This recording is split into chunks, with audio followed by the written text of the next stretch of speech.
Hi, so I'm KB with Nerdophiles. How are you both? So good. How are Well, how are you? you? Doing well, doing well. Okay, let's dive in. I've only seen the first episode, but obviously their summer is about to go in a very different direction than they anticipated. So, Yes. so it seems like, this summer will be one of self-discovery for both of the twins. So can you Good way share to a put it. bit about how kind of as this family mystery unfolds, how will that impact kind of the twins' ever growing and complicated and changing relationship? And I'll start with Yeah, you, Jaden. absolutely. I think that, part of the series is a big family history unfolding. And, we are family. So it definitely affects us and our relationship. And then on top of that, we have our own personal things going on, which I think because Cece and Devin are so polar opposites, their problems are very, very different. So they can't really relate on what they're going through, but they're definitely there for each other and understand what they're feeling. They're just going through very different things. And then on top of that, we've got monsters. So it's a great problems we've got going on. But I think that they find comfort in each other because there's really no one that understands one another better than probably their twin. So it's a lot going on for them, but Yeah. I'm sorry. Would you repeat the question one time for me? Yes, no problem. I was just saying, how does this kind of family history and mystery, I guess, because it's a little bit of both, but how does that unfold? How does that really change their relationship as twins Mm, as the season kind of progresses? yeah. I mean, I think they were probably, life and New York City is I'm from New York City. It's busy, it's a lot. Being a teenager, you're wrapped up in your world. I think and they're so different.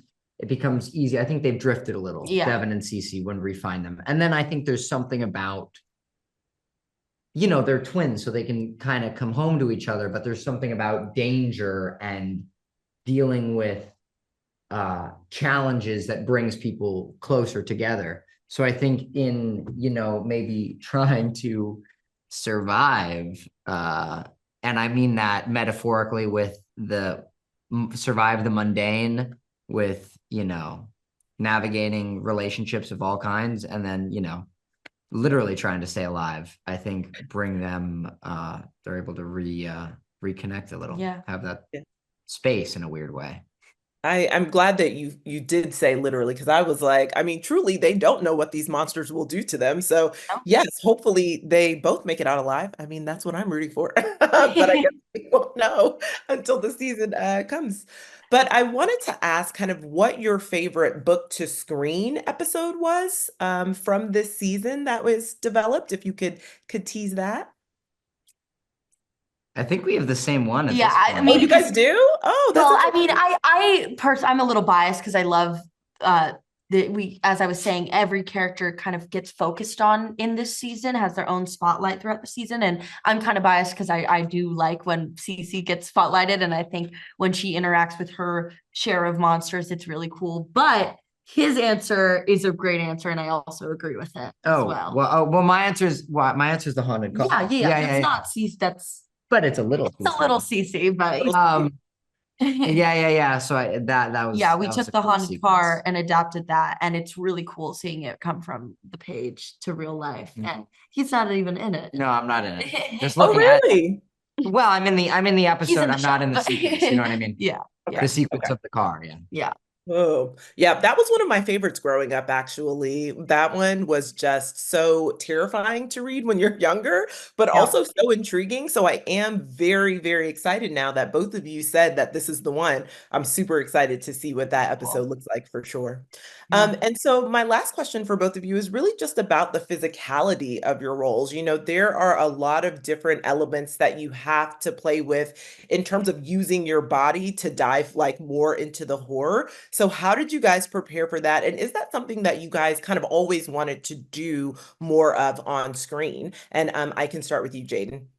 Yeah, absolutely. I think that knowing that that was going to be a big part of this season was so exciting for me.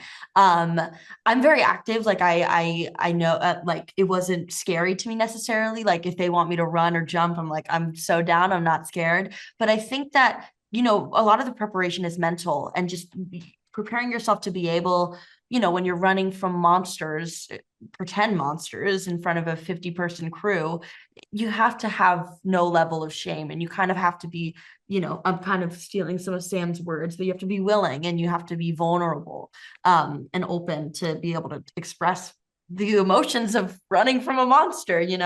So for me, the preparation was just getting myself to a place where I was ready to give it my all when it came to Yeah. shooting. And to bring that sheer terror and fear and horror like Exactly. in your eyes and in your face and in your body, for sure. Yeah. What Exactly. about Yeah. what about for you, Sam? Yeah, I mean it's a lot of that. It's like I mean the physicality of the horror you're speaking of. Yeah. Hmm. Yeah, Hmm. I mean that's just kind of fun stuff. I mean, we've kind of been doing that we do that all throughout our whole childhood in playing pretend and deciding, my dad is a monster Or the monster on the bed, and yeah. Yeah. and really, you watch some kids do that and they get really sometimes you really get there. And it's really, yeah, like it's about going back to that if you can be willing. Um, Vulnerable. yeah, exactly. To reaccess that sensitivity, because we think we lose that, but obviously Actors, yeah. you don't really lose it. You just cover it up so you can function in society. Yeah. Right. That's true. I mean, we definitely kind of, suppress that kind of internal little kid in order for us to grow and be adults. But I like that you said you still have to tap into it with this job. And I love it. Yeah. So Yeah. I can't wait for audiences to see season two of Goosebumps, The Vanishing. I really, really enjoyed the first episode. So I'm looking forward to it. And just thank you so much for taking time to chat with Nerdophiles. Thank you. We really Thanks. appreciate it. Thanks. Have a great day. You too. Bye. Bye-bye. Bye. So, hi, I'm KB with Nerdophiles. How are you both? So good. How are you? Doing well, doing well. I am loving the first episode thus far. So my first question is for you, Anna. So, Jen has known Anthony for quite some time. And so when we meet her, we aren't entirely sure what their relationship used to look like and kind of how it's gotten to where they are now. But what we do know is that, kind of her giving him his brother's clothes really unlocks so much more. So, what can you tease about their relationship and how it evolves over the course of the season? I can tell you that Jen is a real around the way girl. She has never really left the neighborhood. So she's Brooklyn strong. He's left, and I think, she was in her past, which we'll get to see because there is a big flashback episode, which is brilliant. But I think Jen was a lot like Alex when she was young. I think she was a rebel. I think she was, she got into a lot of trouble, and her becoming a cop is sort of maybe some atonement. And I Mm. think when she sees Anthony, all of that sort of all the things that happened in their past really comes to to her reality, and they have to come to terms with each other.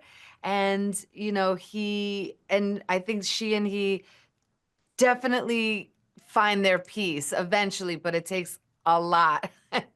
It takes a lot for him to overcome. Yeah. Ooh, okay. So it's like all of the good, the bad, and the ugly from like their childhoods just kind of rises to the surface. You said it exactly. Ooh, I can't wait to see that. Okay. And so for you, Francesca, like when we meet Alex, she catches Cece in a very kind of compromising position, but she lets her get away with it for a second. And then at the park, she's kind of like, okay, girl, but I saw what you did, and I'm gonna kind of hold this little piece of knowledge over your head a bit. So what can you tease about the evolution of Alex and Cece's relationship as the season progresses? Like, will they Well, be friends? Will they be frenemies? will they be ... I think it's enemies to something, right? Which is so fun and one of my favorite tropes. I don't know. I think Alex and Cece are both really interesting because they have a lot in common. Alex is much more of like a little bruiser, like she's the little like street cat, and Cece's like a bunny. But together, they go together really well because I think Alex also has such a soft side. And for me, like there's a lot of sincerity in Alex, and she plays really vulnerably sometimes, especially when she's with her mom, because they go through such rough things, ex-con police officer. Like Right. that's crazy. So Well, technically, mom used to be, maybe not next time, but mom used to be a bad girl too, so she can That's kind of right. understand. yeah, Right. that's true. That's why I'm trying to keep her on lock so much. Yeah, That's true. That's Mother true. like Just like daughter. any good parent who's like, listen, I've lived the life that you are currently living. Don't do that. Do Don't do it. everything else but that. Okay. Well, well, I guess we have to watch to see if they become besties or if there's still like a little bit of, between the two of them. Wow. And so I have to ask because obviously, like the R.L. Stein book collection is, super iconic. So, what was your favorite book to screen episode this season that was developed? And I'll start Well, with you, Francesca. oh, thank you. I would have to say it's the haunted car. Our episode, we really threw down in that episode. I threw down physically. Did you throw down physically? No, I wish I would have. You Not could. not until later. Yeah, but we dealt with a lot. I mean, that's where our conflict really comes to a head. And that was really emotionally tough. And as two people who are from that area, as women of color, as Latinas, that was really difficult to be in that situation. It felt very rough. But then also physically, like that monster is so cool. And I got to do things with my body that I didn't even know that my body could do. And so like I learned a lot about myself and I really love that.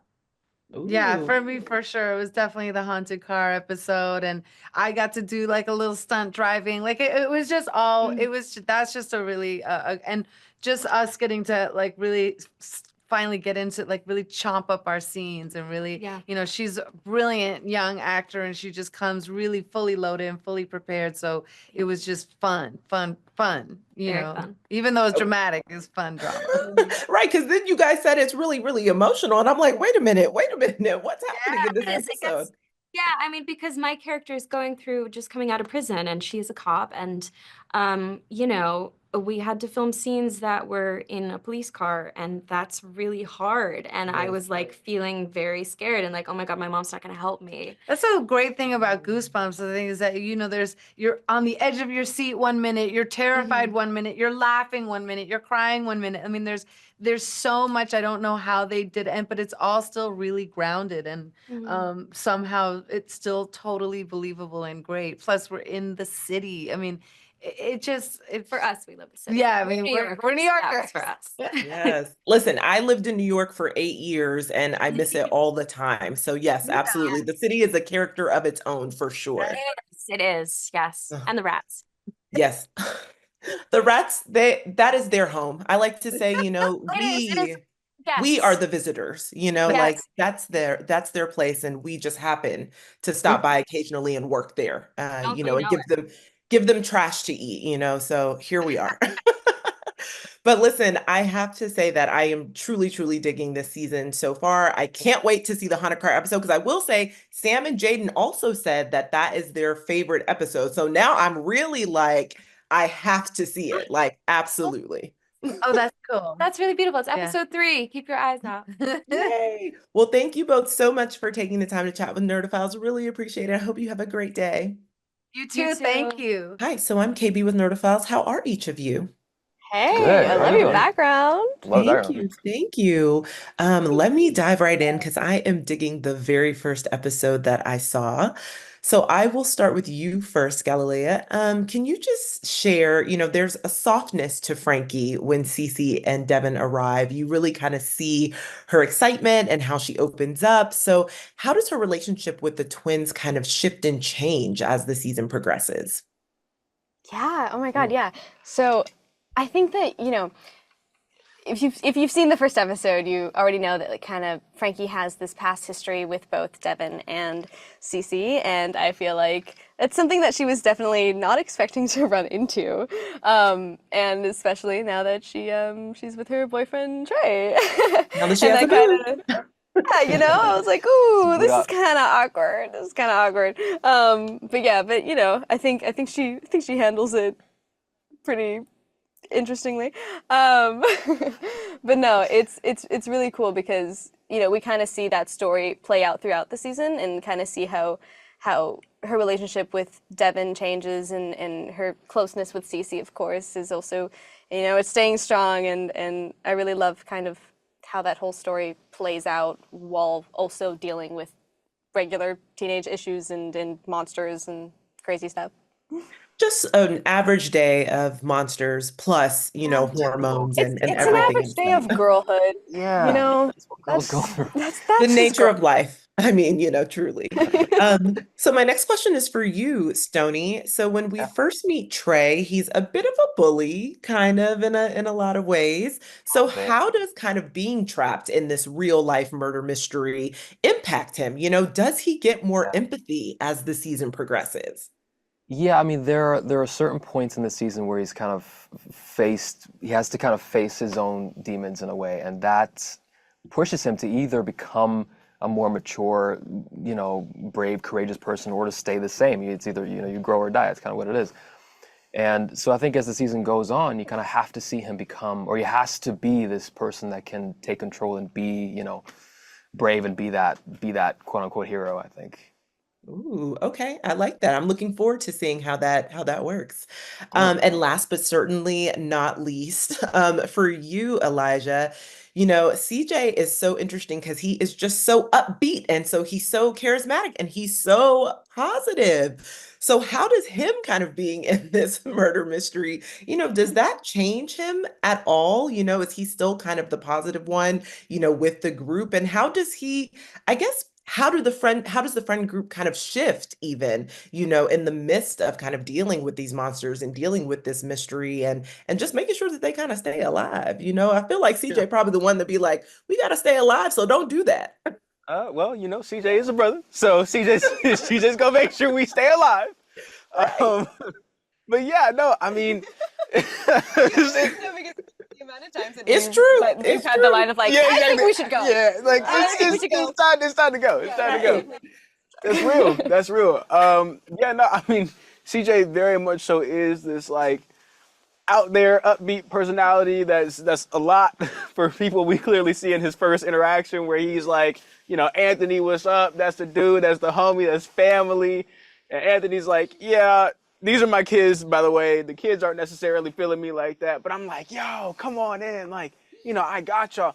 Because of that, CJ most definitely does become a person that, you know, people know that they can lean on. People know that they can trust him. People know that they can come to him, and he's going to welcome them with open arms. Um, I think at the same time, CJ, his out there crazy comedic kind of personality, it also acts as a front for some of his insecurities at the same time, right? CJ is very much so a dreamer. He's ambitious. He's entrepreneurial, but coupled with his sometimes a little bit not so great tendencies of eating people's food when he's delivery driving and showing up late. That kind of, hinders his self-confidence in a way. And so we see this arc of CJ becoming, a person that learns to trust himself, have discipline also, and become a true leader. So I'm really excited for everybody to see this character arc. Ooh, I am too. Okay, so my last question for each of you. Obviously, the R.L. Stein Goosebumps series is very iconic. So, what is your favorite kind of book to screen episode that was developed this season? And Galilea, I mean, we can have you kick it off. Oh my gosh. Okay. Ooh, this is a hard one because we reference so many books in the season, and we have. I feel like we all really love Stay Out of the Basement because Yeah. it's just like it's Yeah. the start of the season. It's like they just throw you into this world, and that book kind of like plays out throughout the whole thing. But we have a really good haunted car episode, so I'm really excited for that one as well. Yeah. what about you, Stony? What's your favorite one that you guys developed this season? I gotta echo the stay out of the basement thing. Like that's been my favorite book since I got into this, and like my first one and the first episode that we do. So it's like it has all kind of made sense, you know. Mm. And Elijah?